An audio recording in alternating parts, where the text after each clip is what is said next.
आ जाए। Well point क्या है, definition first of all define आप लोगों ने वैसे भी सीखना है कि नर्वस सिस्टम को डिफाइन कैसे करोगे। आपने कहना है कि भाई ये एक ऑर्गेनाइज नेटवर्क है नर्व टिश्यूज का बॉडी में, organised network of nerve tissues in the body. Body में एक ऑर्गेनाइज्ड नेटवर्क है नर्व टिश्यू का। ये तो एक डेफिनेशन हो गया, इसको मजीद मैं क्लेरिफाई कर रहा हूँ। इसके साथ एक और सिंपल डेफिनेशन भी सीख लें कि नर्वस सिस्टम को आप डिफाइन कैसे करोगे। आपने कहना है सिंपल, एक इलेक्ट्रिकल वायरिंग है हमारी बॉडी की, एक सिंपल सी इलेक्ट्रिकल वायरिंग है पूरी बॉडी में जो स्प्रेड की गई है, उसको हम क्या कहते हैं, नर्वस सिस्टम। सिंपल ये एक इलेक्ट्रिकल वायरिंग है।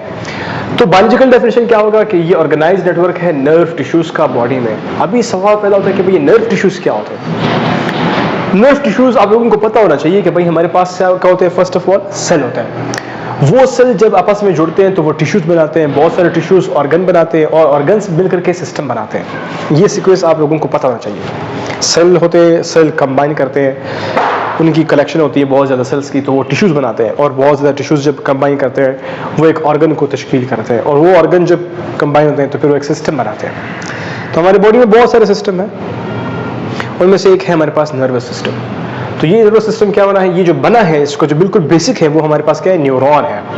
न्यूरॉन एक सेल है जो कि जिससे फिर पूरा हमारा नर्वस सिस्टम बना है।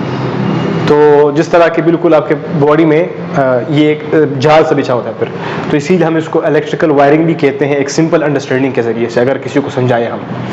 तो जो बेसिक पॉइंट है जो ये बनाता है, जो बेसिक पॉइंट है, बेसिक ब्लॉक है, एक बिल्डिंग का ना ब्लॉक होता है, एक ईंट आप रखते हो फिर उसके बाद दूसरी ईंट फिर तीसरी ईंट फिर बिल्डिंग बनाते हो। Just like that nervous system बनता है न्यूरॉन से। तो न्यूरॉन क्या है, वो एक ईंट है।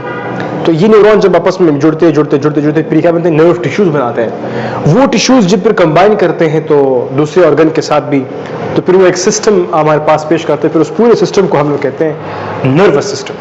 ठीक हो गया, तो ये और अंडरस्टैंडिंग हो गई। अभी न्यूरॉन तो आप लोग समझ गए भाई कि ये एक सेल है।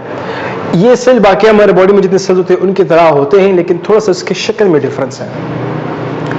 वो कैसे, क्योंकि इनके पास जो है वो न्यूरॉन के साथ कुछ ब्रांचेस होते हैं, कुछ ब्रांचेस होते हैं। सेल, बाकी सेल अगर आप उठाओगे तो सिंपल सा सेल होगा, उसका स्ट्रक्चर होगा स्फेरिकल हो, जिस तरह भी हो। लेकिन इनका सेल जो है न्यूरॉन का, उनमें कुछ इस तरह के ब्रांच भी होते हैं। उसके पूरा कुछ क्या होते हैं, ब्रांच होते हैं। यहाँ पर ऊपर भी कुछ ब्रांच लाइक स्ट्रक्चर होते हैं। तो इन ब्रांचेस को हम फिर नाम देते हैं, कुछ को कहते हैं एक्सॉन, कुछ को कहते हैं डेंड्राइट्स। तो ये एक न्यूरोनल सेल है, एक ईंट है जिसके कॉम्बिनेशन से फिर बिल्डिंग बनेगी। तो ये न्यूरॉन है, इस तरह के बहुत सारे न्यूरॉन्स क्या बनाएंगे, एक नर्वस सिस्टम बनाएंगे। तो ये क्या, एक न्यूरॉन है, इसका अपना यहाँ पर न्यूक्लियस होता है और इस यहाँ पर और इसके आसपास जो है फिर और सारे जो ऑर्गेनेलीज होते हैं। अगर आप लोगों ने सेल पढ़ा है सही से तो आप लोगों को पता होगा कि भाई बाकी ऑर्गेनेलीज भी यहाँ पर होते हैं। ऑर्गेनेलीज हैं, न्यूक्लियस हैं, जिस जगह में होते हैं उस जगह को बोलते हैं सेल बॉडी, जहाँ पर इसका न्यूक्लियस हो न्यूरॉन का। तो इस पोर्शन को सेल बॉडी कहते हैं।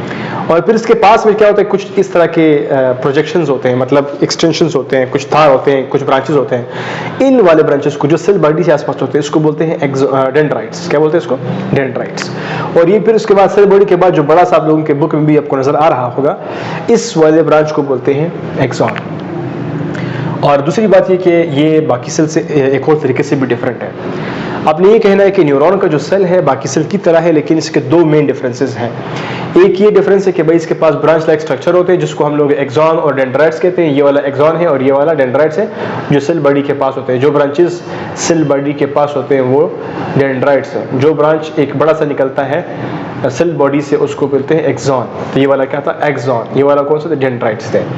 और इसके साथ साथ क्या होता है, एक चीज होता है जिसको बोलते हैं सेंट्रोसोम। उसकी वजह से क्या होता है, एबिलिटी होती है कि एक सेल दो में डिवाइड होता है या फिर रिपेयरिंग वगैरह उस सेल की होती है या रिप्रोडक्शन उस सेल की होती है। तो ये नर्व के लिए, न्यूरॉन के लिए, नर्व के लिए ये एबिलिटी नहीं है क्योंकि उनके पास सेंट्रोसोम नहीं है। अगर इसको एक सेवर टाइप ऑफ डैमेज पहुंच गया तो फिर दोबारा रिकवर नहीं होंगे। तो अगर तार शार्ट हो गया फिर शार्ट हो गया, ठीक है, फिर दोबारा रिकवरी बहुत मुश्किल बल्कि नामुमकिन हो सकती है। हाँ, कुछ मौजज़े हो सकते हैं कि फिर वो जो शार्ट तार है वो दोबारा से सही हो जाए, मतलब ये कि रिकवरी हो जाए। वेल